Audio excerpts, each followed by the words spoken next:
Buenas tardes a todos.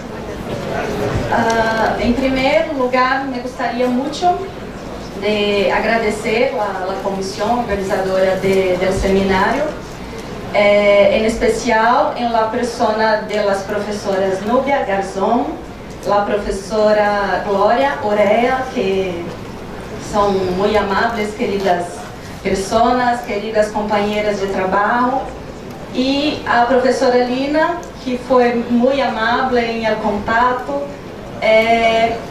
E para mim é um grande honor estar aqui falando para vocês sobre as experiências, algumas das experiências que temos em el grupo de investigação em materiais para biosistemas da Universidade de São Paulo, que hoje estou fazendo meu pós-doutorado. Então, a parte de nossas experiências de investigação é sobre a adição de novos materiais para a produção de cementos. Então, essa apresentação terá dois enfoques. Em primeiro, medidas para a redução de emissões de CO2 da indústria do cimento Portland. O segundo é sobre o uso de fibras de bambu como reforço de materiais cementosos. Então, em primeiro, me gostaria que vocês pensassem um pouco sobre o conceito do cimento, um conceito sencillo. Alguém?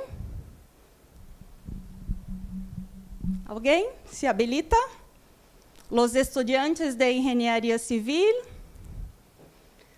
Um conceito sencillo que tenéis em sua mente. Que é um polvo gris, de color gris, ¿sí? ¿De acuerdo? Que este polvo, quando é mesclado com água, ¿qué pasa? Como? Como? Cristales? Sí, pero é um pouco complexo.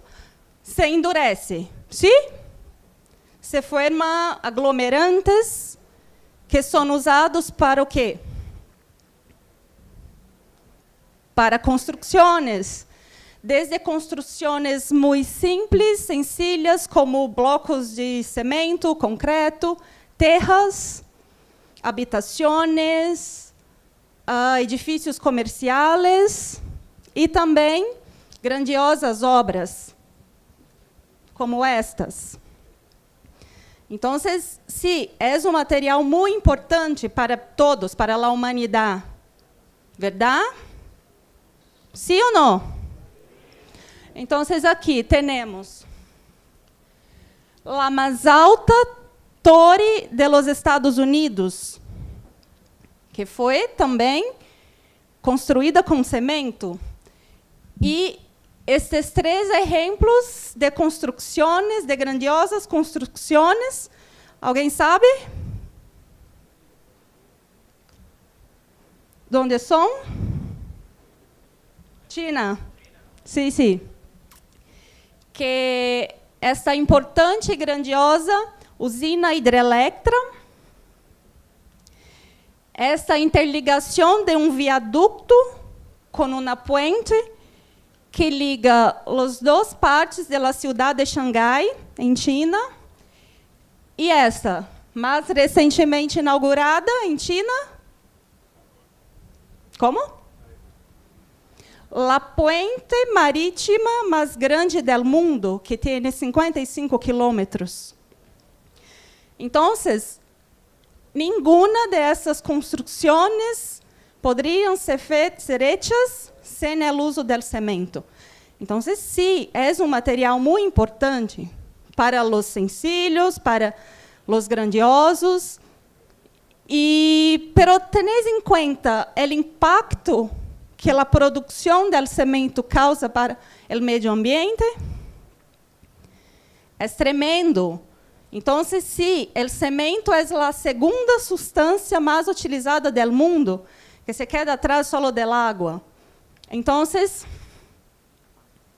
aqui temos um exemplo, um esquema das etapas da produção do cimento, que empieza em el 1 com a extração das matérias-primas, que é uma fuente de carbonato de cálcio, como uma pedra caliza, calcário, e arcila.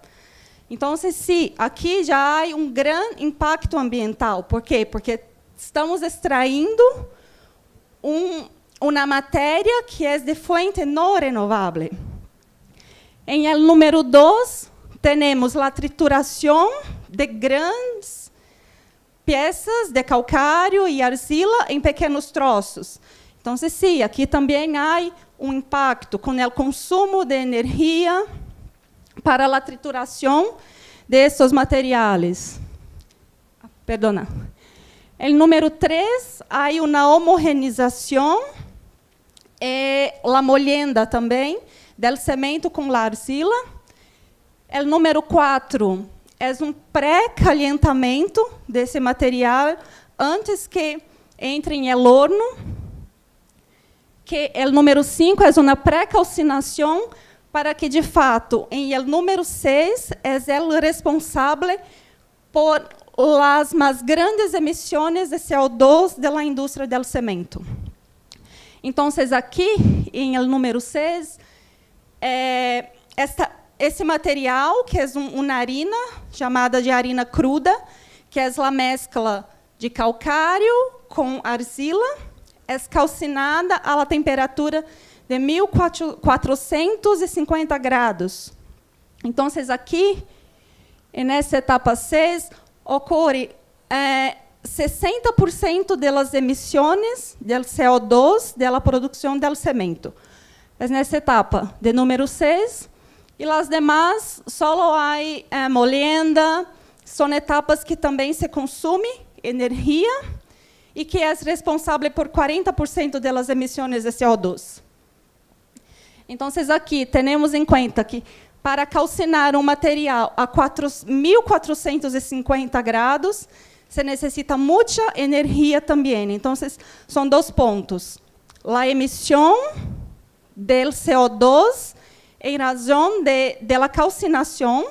A calcinação do calcário se emite 60% do CO2, mais 40% das outras etapas. Aqui temos em conta a importância dos materiais cimentícios em comparação com os outros materiais. Então, entre o ano de 2002 e 2005, o consumo estimado de materiais cimentosos foi cerca de 16 bilhões de toneladas por ano, sendo que o cimento em torno de 4 bilhões de toneladas, pero considerando as terras, os concretos, os morteiros, todo isto teve um grande consumo em comparação com os outros materiais de construção. E aqui temos os números de produção global do cimento do ano passado.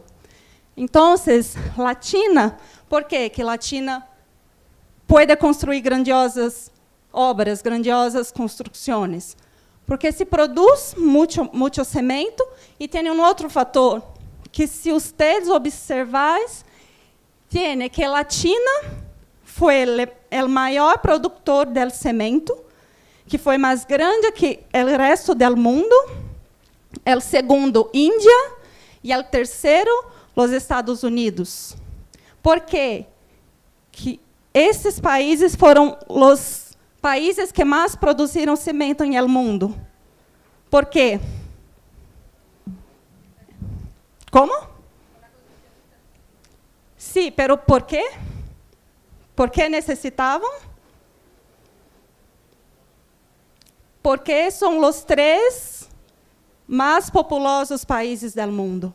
Então, se há gente, há muita gente, a gente necessita de habitações, a gente necessita de infraestrutura. Então, puedes imaginar o grande impacto desta produção do cimento para o mundo, para o meio ambiente. Apesar de ser um material muito importante, não sou contra o cimento, totalmente contra o cimento, porque nós sabemos da importância, mas temos que ter em conta as medidas que devemos tomar para cambiar esse impacto tão grande do cimento. Aqui temos mais números sobre as fontes de emissão do CO2. Temos que, em el ano de 2010, o total de emissões de fontes industriais foi de 13,14 gigatoneladas. E destas 13,14 gigatoneladas, só o setor do cimento foi responsável por 10% de todas as emissões.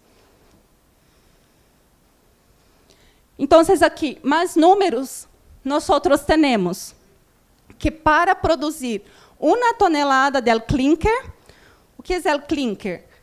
É o produto mais importante do cimento. Então, esse cimento é o clinker, que é o calcário, mais argila calcinada. Este é o clinker. E o cimento final é o clinker mesclado com outras adições minerais.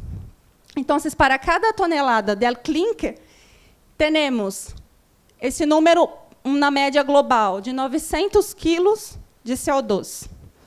Então, sim, é claro que para cada país se vai cambiar. Não é como que cada país tem esse número de emissão.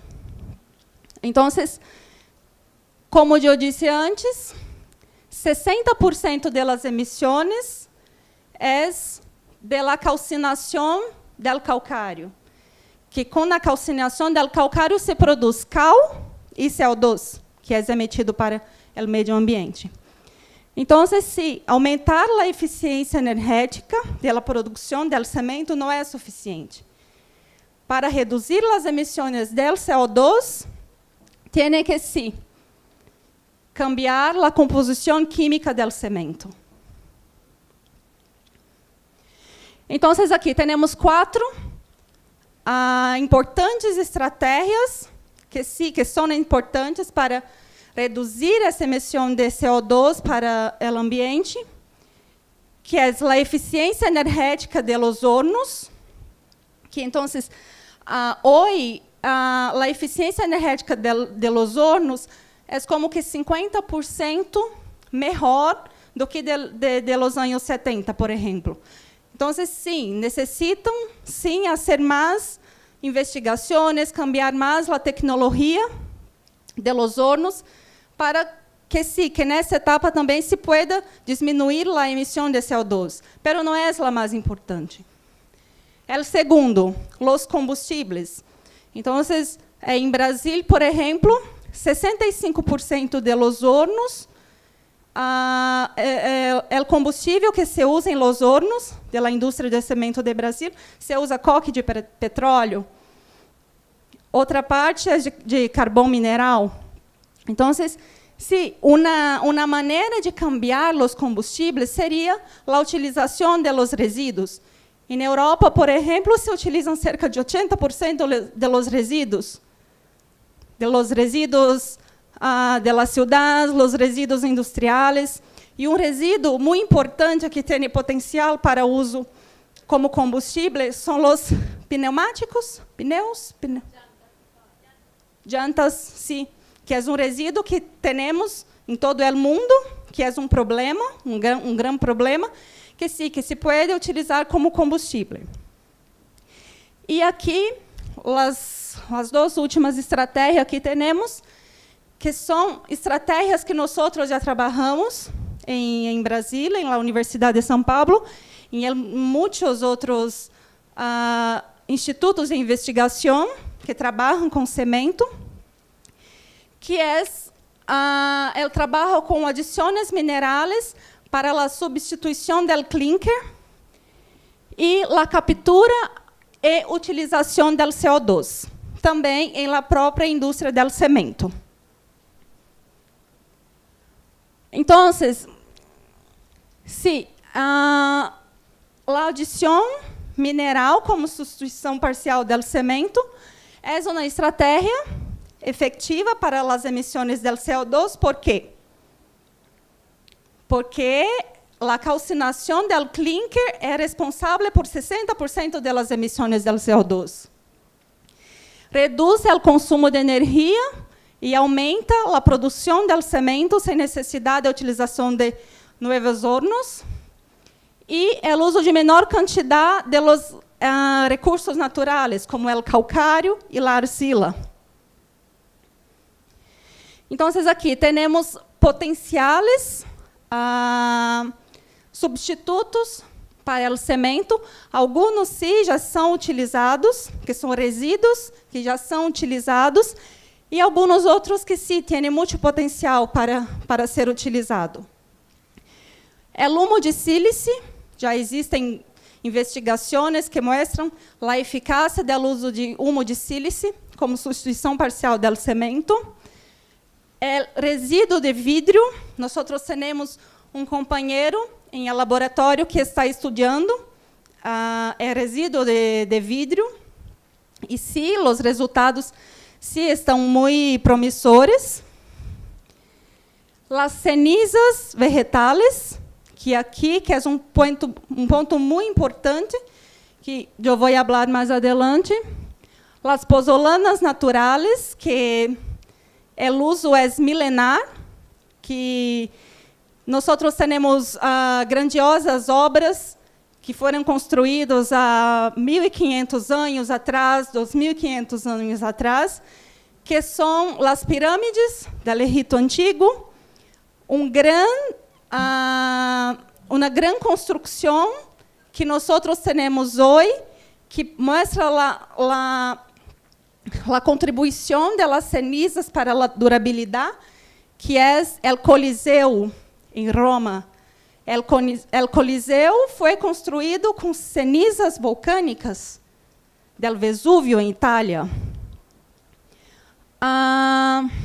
Slag, a escora de alto horno, creio, que já existem normativas internacionais que há muito tempo se utilizam a escória de alto horno como substituição parcial do cemento, que se pode utilizar até 95% da escória de alto horno. As cenizas volantes, que também sim, são utilizadas em cementos comerciais. O filler, que pode ser o calcário, mas não é calcinado. É um material que se vai substituir parcialmente o cemento só para ter um efeito físico, como um empacotamento, o relleno. E se pode, a normativa diz que se pode utilizar o filler calcário em hasta 10% do cemento. Pero há um grupo em Brasil que investigaram o uso de hasta 75% do calcário molido, sem calcinar, como substituição parcial do cemento. E a arcila calcinada, que também é um resíduo da produção de tijolos, se diz? Como? Ladrilhos, sim. Então, aqui, de uma forma muito sencilla, eu vou explicar mais ou menos como ocorre a reação química quando se utiliza um material pozolânico em substituição parcial do cemento. Então, o material pozolânico é um material finamente molido que, em presença de água, tem o mesmo efeito do cemento, um efeito aglomerante. Então, se o clinker que eu falei antes, sobre o que é o material mais importante do cemento, é composto, basicamente, os componentes principais do clinker são óxidos de cálcio, sílice, hierro, alumínio. Então, desses quatro, os principais, que em presença de água se forma os produtos que chamamos de los produtos de hidratação del cemento, são o óxido de cálcio e o óxido de sílice, que produz esse CS3, que em presença de água, que simbolizamos por LH, se produz os principais produtos de hidratação do cemento, que é o CSH mais CH, que é o hidróxido de cálcio. Então, lembrando, é importante dizer que este CSH é o produto mais responsável por el endurecimento e a resistência mecânica do cemento. Então, quando utilizamos uma pozzolana, essa pozzolana que se vai reagir com o hidróxido de cálcio e a água e formar mais produto de hidratação do cemento, que é responsável por grande parte da resistência mecânica do cemento. Então, se soma esse responsável por a resistência do cemento, mas esse, com certeza, vamos ter um material mais resistente. Então, aqui, nós temos um material sem adição de pozzolana e um material com adição de pozzolana, que mostra que a pozzolana, quando se adiciona a pozzolana, ocorre um refinamento da porosidade do material,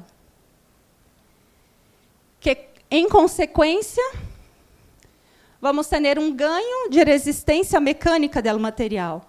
Então, essa gráfica mostra que se pode adicionar hasta 20% de pozzolana para ter um ganho de resistência para idades mais avançadas do cemento. Então, aqui é a parte que mais nos interessa, que é a produção da pozzolana com base em las cenizas de biomassa. O que são as cenizas de biomassa? É um tipo de resíduo resultante da queima de fontes de energia renováveis. Então, não sei se em Colômbia tem a utilização de resíduo em las termoelétricas. ¿Sabes, Núbia? Para a produção de energia. Pero em Brasil, sim, nós temos a utilização de resíduos vegetais, como? Da agricultura para a produção de energia em termoelétricas. Então, para essa queima de los resíduos de biomassa, los resíduos agrícolas, tem como um outro resíduo, que é a ceniza. Então, que vai nascer com essa ceniza, com esse resíduo?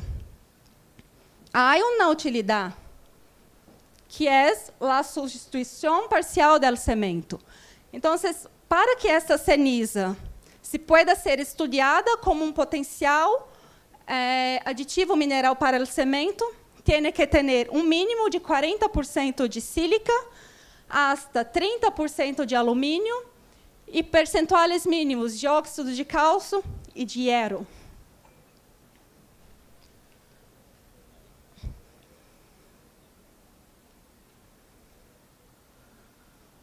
Um exemplo do uso de um resíduo de biomassa é a cáscara de arroz, que já tem muitas investigações com o uso de ceniza da casca de arroz.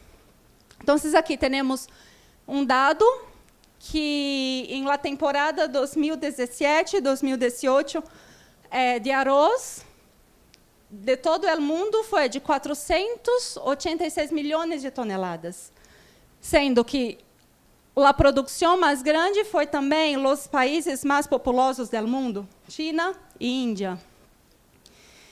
E que para cada tonelada de cáscara de arroz em cáscara, tem 20% de cáscara como resíduo, que é utilizado para a generação de calor em termoelétricas. Sí, e desses 20%, temos como resíduo 20% de cenizas.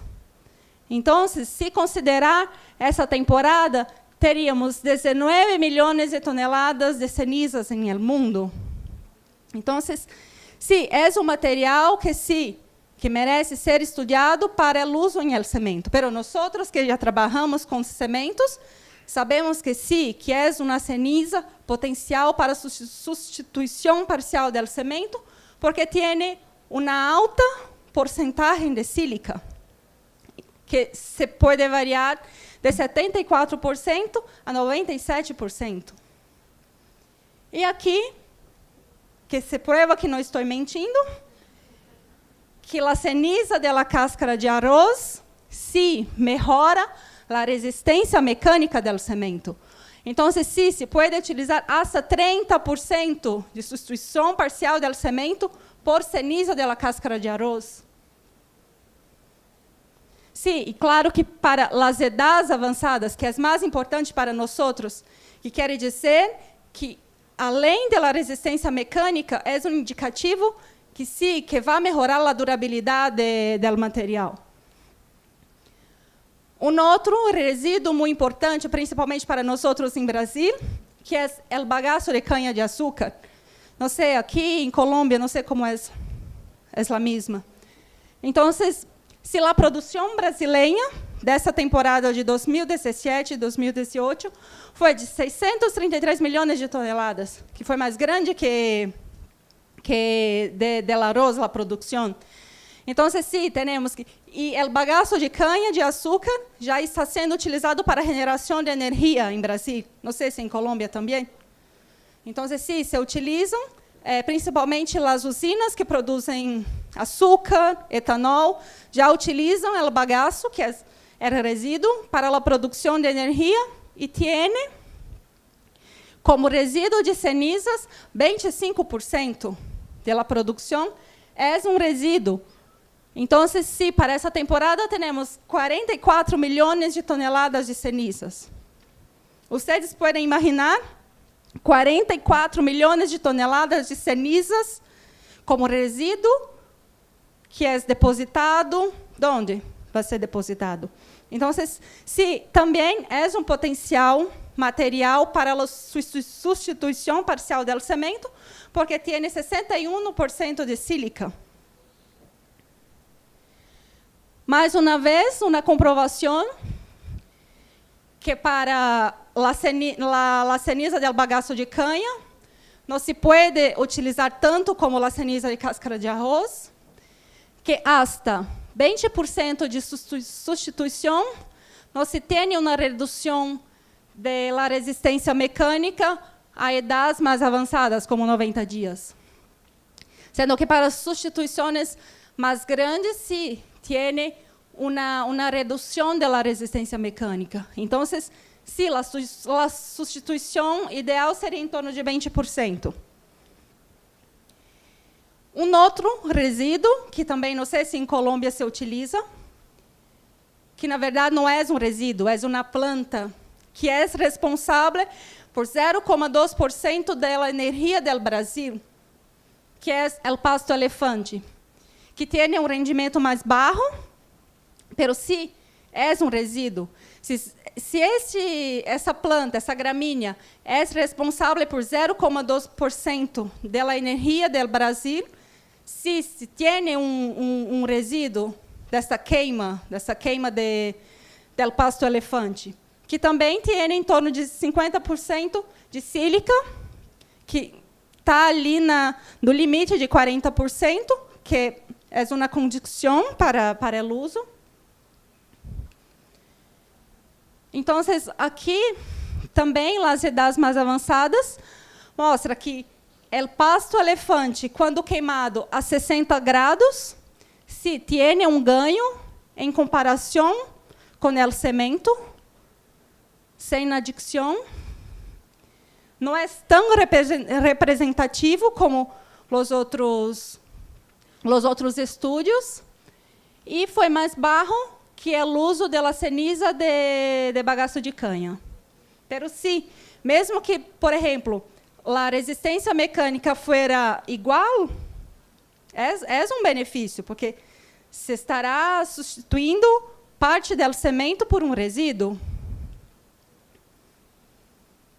E, por fim, a hoja del bambu, que também se estão investigando o uso da hoja del bambu, da ceniza da hoja del bambu, para a substituição parcial do cemento.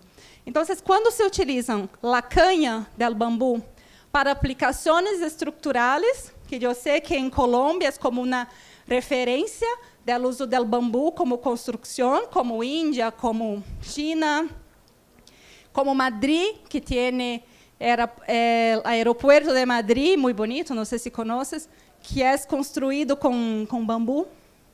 A produção do papel, também temos plantas industriais que se produz papel com bambu.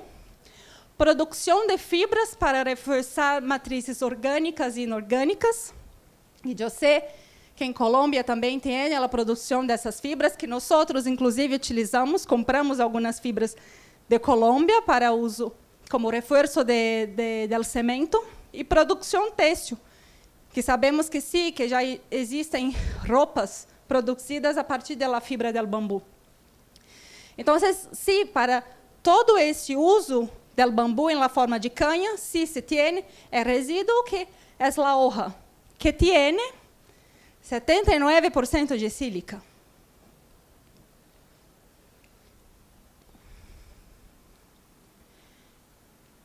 Então, aqui temos um estudo que foi feito em parceria com nosso grupo em Brasil, que se utilizou 10 e 20% do cemento por ceniza de bambu. Os resultados não foram, não teve uma diferença em comparação com o cemento, sem a adicção, mas, como eu disse, é uma forma de destinar um resíduo e também uma economia de energia, uma economia de dinheiro para a produção do cemento. Você estará utilizando um resíduo, diminuindo a produção, diminuindo a energia. E, por fim, temos uma outra maneira também de minimizar o efeito das emissões do CO2 para a atmosfera, que é o uso. Então, se tem uma grande emissão do CO2 para a atmosfera, se pode utilizar este mesmo CO2 na indústria do cemento, dos materiais à base do cemento, que é a cura por carbonatação acelerada. Que a cura é um passo de endurecimento, que nós chamamos de endurecimento, e ganho de resistência do cemento, que nós chamamos de cura, que se empeça com o sequestro de CO2, lembrando que não é só a indústria do cemento que se utiliza esse CO2, a indústria alimentícia também. Pero o uso na indústria do cemento se empezaria com o sequestro de CO2, que em la fase aquosa presente em los poros da matriz do cemento se vai diluir, que se vai formar o ácido carbono. A matriz de cemento é uma matriz altamente alcalina. O pH é em torno de 13. Então, é um ambiente muito agressivo, que, quando se utiliza a cura por carbonatação acelerada, se reduz o pH da matriz. Este ácido carbônico se vai dissociar em íons, que se vão reagir com os íons do... fugiu o nome. Hidróxido de cálcio, que vai formar o carbonato de cálcio, que se vai ter o mesmo efeito que se tem com o carbonato de cálcio quando se utiliza os files calcários. Então, se este carbonato de cálcio vai ter um efeito de relleno, que vai reduzir a porosidade do material, também, e ter um aumento na resistência mecânica.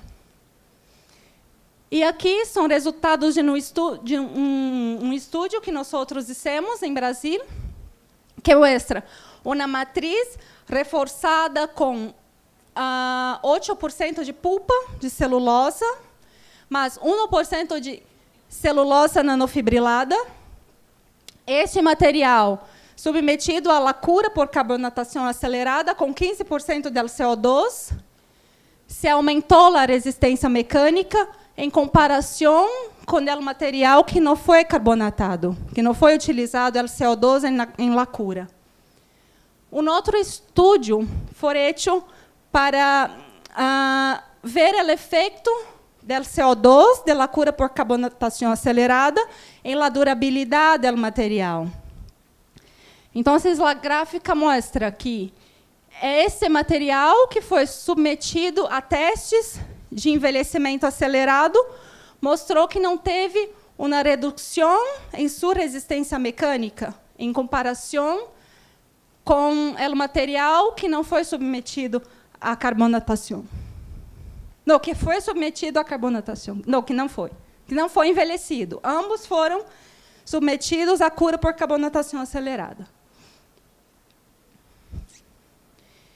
E, por fim, o outro enfoque será sobre o uso do bambu em fibras em escala micro e nanométrica para reforço dos materiais cementosos. Então, em primeiro, temos que ter em mente por que utilizar fibras para reforçar as matrizes de cimento. Porque o material de cimento tem alta resistência mecânica, pero é extremamente frágil.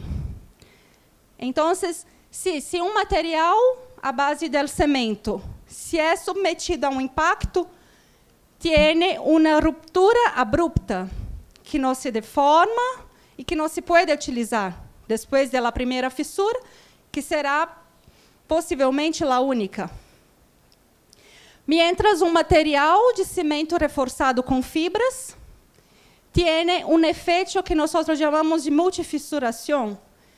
Ou seja, depois da primeira fissura, as fibras atuam de modo a que a fissura não se propague, que tenha uma deformação do material e que se pueda utilizar o material mesmo depois das fissuras. Então, temos aqui exemplo de terras que são produzidas em escala industrial com o uso de fibras. Pero a mais importante fibra que foi utilizada na indústria de fibrocimentos foi a fibra de amianto.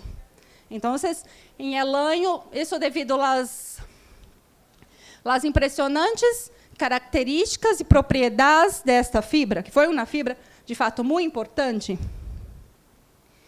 que se começou o uso da fibra de amianto em materiais à base de cimento em el año de 1890. Pero todos sabemos do efeito nocivo da fibra de amianto para a saúde. Então, desde 1983, a proibição do uso, da extração e do uso do amianto foi proibida em países como Islândia e Noruega. Desde então,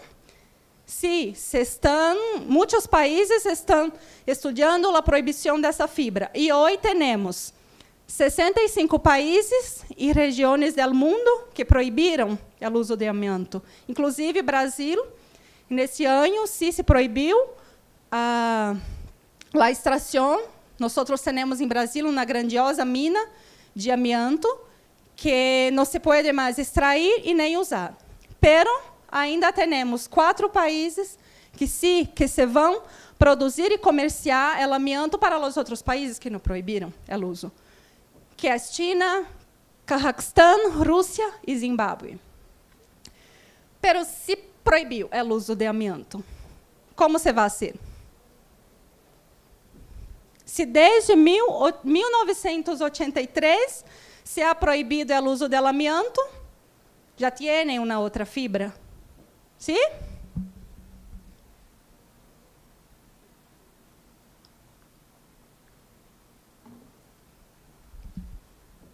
Que são fibras sintéticas. O amianto é danoso, apesar de ser um material natural, de origem natural, que é uma fonte mineral. Temos as fibras poliméricas, as fibras sintéticas, que a indústria do fibrocimento usa PVA e o polipropileno. Pero nós sabemos que é uma fibra produzida de origem fóssil, de los combustíveis fósseis. Então, sim, é recurso não renovável. Pero sim, já temos a nível industrial o uso de outras fibras alternativas, que são as fibras vegetais, que têm suas vantagens, que são recursos abundantes e renováveis, abundante em todo o mundo, tem baixa densidade e boas características mecânicas. Então, aqui temos algumas fibras que já são utilizadas, investigadas como reforço de materiais cementosos. Temos essas duas, que são fibras de madeira, que são utilizadas na indústria do fibrocimento. Em el mundo, já são utilizadas principalmente para produzir terras e painéis para produzir paredes. E temos outras fibras residuais da produção agrícola, que sim, que já foram utilizadas como reforço de materiais cementosos. E tem o bambu, que para mim tem algumas vantagens em comparação com essas outras fibras. Não é porque eu trabalho com bambu. Não, é que as características do bambu que motivam a gente, as pessoas a trabalharem com esta fibra, que é o maior produtor não florestal do mundo, encontrado em quase todas as regiões do mundo, tem uma produção anual sem necessidade de replantar e é renovável em menor intervalo de tempo.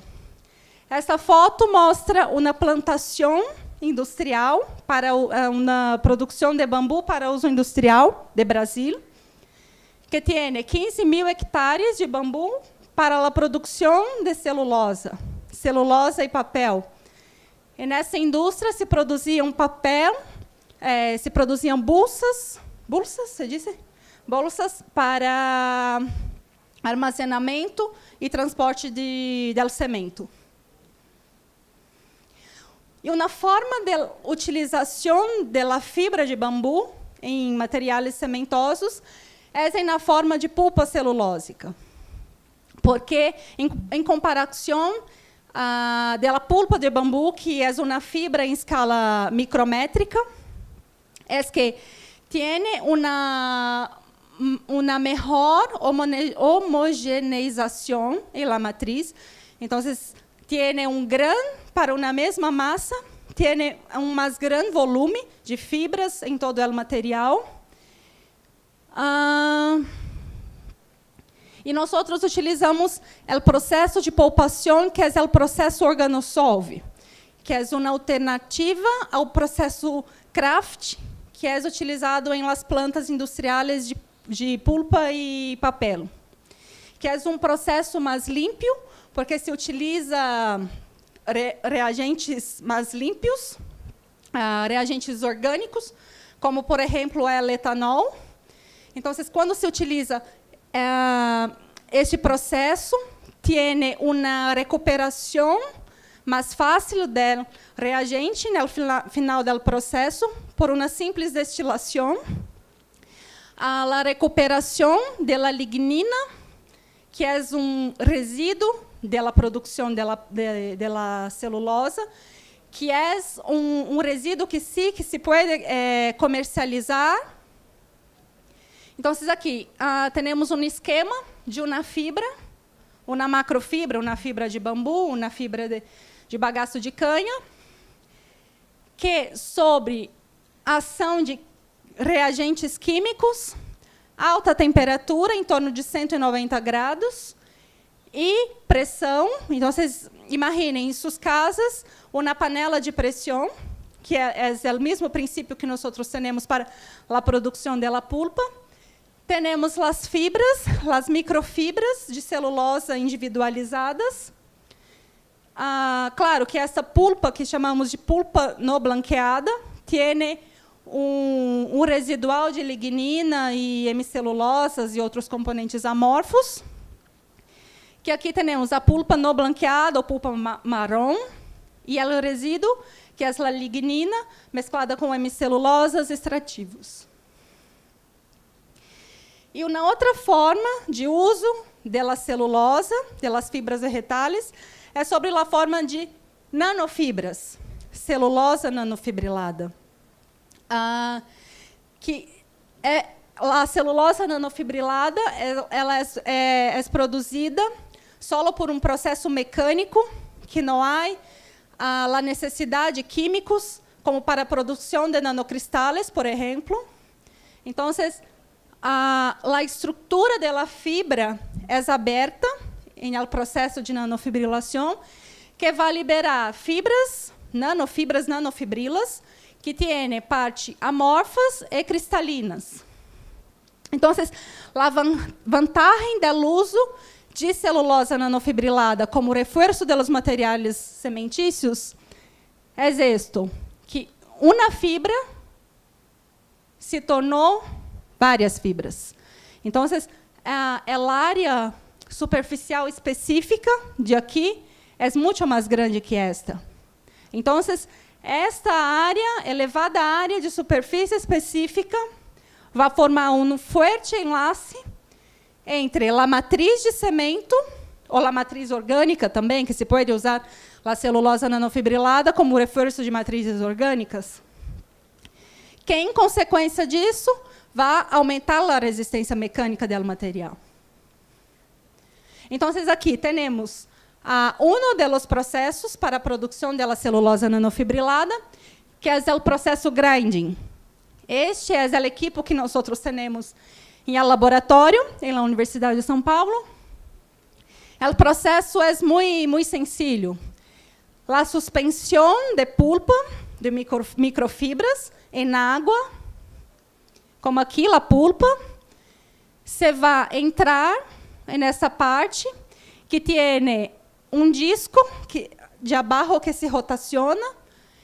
Em contato com o disco de arriba, se vai fazer como que uma molenda da fibra, que se vai produzir a celulose nanofibrilada, que é este material. Então, o aspecto do material se cambia muito. Este material, a celulose nanofibrilada, tem um aspecto mais de gel gelatinoso, e eu vou provar que é verdade, que é nanofibra. Que aqui, com as micrografias, eu comprovo que se as modificações em la morfologia da fibra, que antes da nanofibrilação, tem um diâmetro em la escala micrométrica de 27 micrômetros. E depois da nanofibrilação, em torno de 13 nanômetros. Pero a celulose nanofibrilada é nano só em el diâmetro.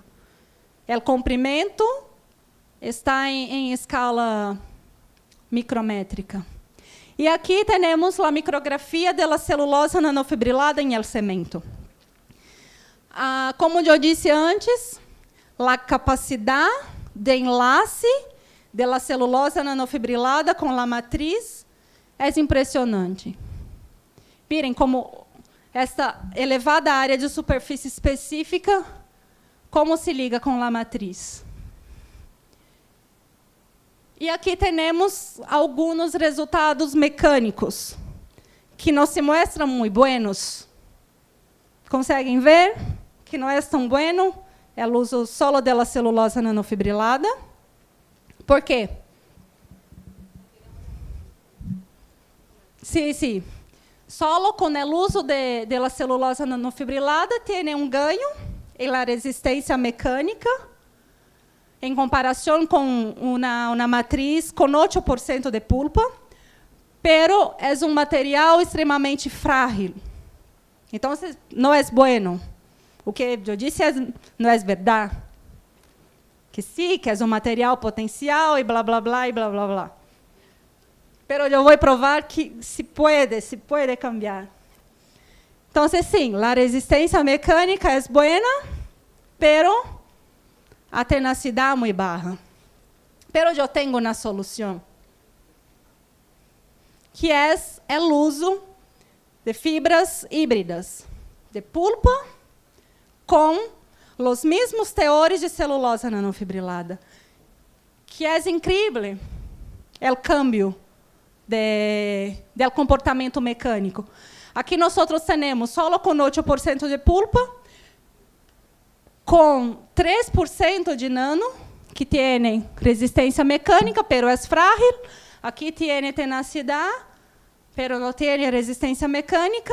E quando mesclamos pulpa com celulose nanofibrilada, em 3 diferentes teores, temos resistência mecânica e deformação, e tenacidade.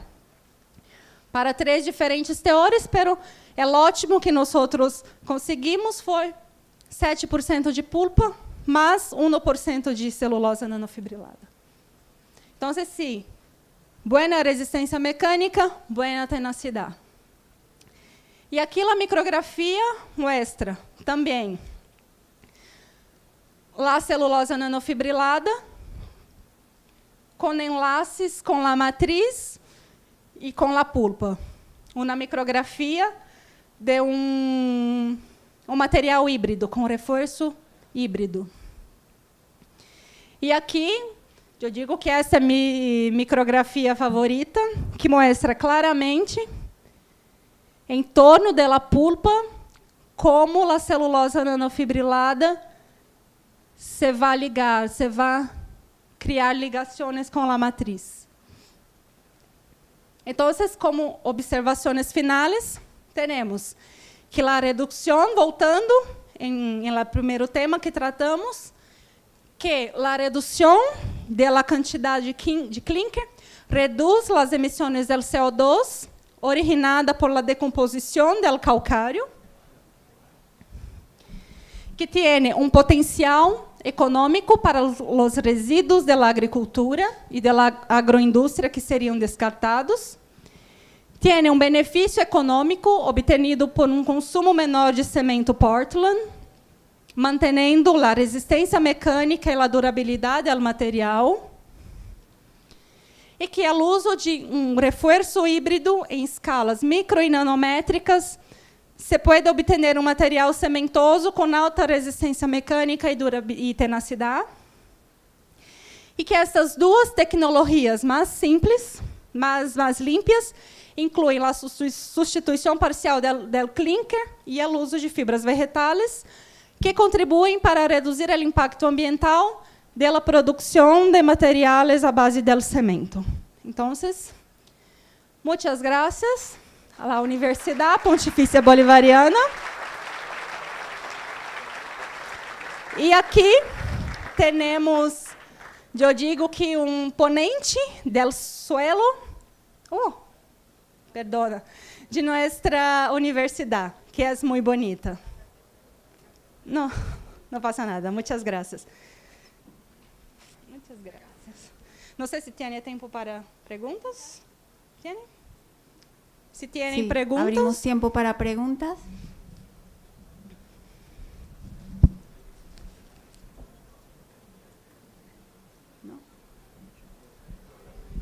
Profesora, felicitaciones por su investigación. En vista desde su experiencia en el estudio de materiales alternativos para el reemplazo del cemento, específicamente las biomasas, y conociendo el caso brasilero, que es similar al caso de Colombia, porque aquí también tenemos ceniza de bagazo de caña, también tenemos ceniza de cascarilla de arroz, tenemos ceniza de tuzas de maíz. ¿Cuál sería el escenario más óptimo para empezar a tomarle más confianza al tema del reemplazo efectivo y exitoso de biomasa dentro del cemento? O sea, ¿cuál sería, como desde su experiencia y desde sus estudios, el camino por donde arrancar? Sí, muchas gracias por la pregunta.